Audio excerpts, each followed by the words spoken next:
Gambar-gambar ini tidak hanya memperkaya pemahaman kita, tetapi juga membantu kita melihat bagaimana sih berbagai aspek pembangunan saling berhubungan untuk mencapai tujuan kesejahteraan masyarakat. Adapun capaian pembelajaran hari ini, Ibu harap setelah pelajaran hari ini, diharapkan kalian dapat 1. Mengidentifikasi dan menjelaskan pentingnya infrastruktur dalam pertumbuhan ekonomi.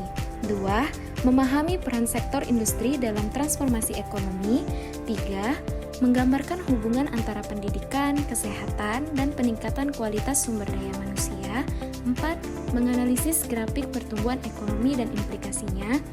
Serta terakhir menyimpulkan bagaimana pembangunan ekonomi berdampak pada kualitas hidup masyarakat. Langsung saja Ibu jelaskan materinya. Gambar pertama, Ibu ingin memperlihatkan gambar pembangunan infrastruktur. Nah, anak-anak, kalian tahu tidak?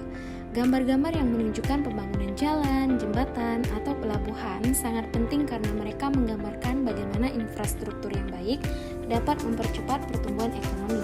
Infrastruktur yang memadai memperlancar distribusi barang dan jasa, sehingga mendukung aktivitas ekonomi yang lebih efisien. Selanjutnya, Ibu akan memperlihatkan gambar aktivitas industri. Foto atau ilustrasi pabrik dan industri menunjukkan peran sektor industri dalam proses transformasi ekonomi. Dengan beralih dari sektor primer seperti pertanian ke sektor sekunder yaitu industri, kita dapat melihat bagaimana nilai tambah yang lebih besar dihasilkan. Ini adalah langkah penting dalam meningkatkan daya saing suatu negara. Kemudian, Ibu akan memperlihatkan gambar pendidikan dan kesehatan.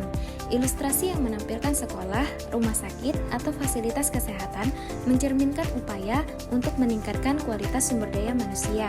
Pembangunan ekonomi yang sukses tidak hanya memperhatikan pertumbuhan angka, tetapi juga bagaimana cara meningkatkan kesejahteraan dan daya saing tenaga kerja melalui pendidikan dan kesehatan yang baik. Selanjutnya, kita akan melihat grafik pertumbuhan ekonomi. Grafik atau chart yang menunjukkan peningkatan produk domestik bruto atau PDB, suatu pendapatan per kapita dari tahun ke tahun sangat membantu kita memahami bagaimana ekonomi suatu negara berkembang seiring waktu. Ini memberikan gambaran yang jelas tentang kemajuan yang telah dicapai. Nah, terakhir anak-anak, Ibu akan memperlihatkan gambar masyarakat dan kesejahteraan. Ilustrasi masyarakat yang bahagia atau yang memiliki akses ke fasilitas dasar menggambarkan tujuan utama dari pembangunan ekonomi, yaitu meningkatkan kualitas hidup seluruh masyarakat.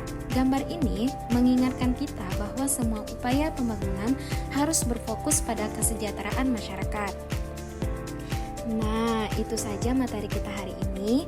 Dengan membahas berbagai gambar ini, kita dapat lebih mendalami bagaimana semua elemen dalam ekonomi pembangunan saling berinteraksi dan berkontribusi dalam menciptakan masyarakat yang lebih sejahtera.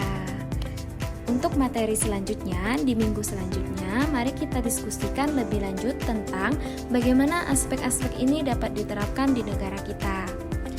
Sudah cukup materi kita hari ini, Ibu akhiri. Wassalamualaikum warahmatullahi wabarakatuh.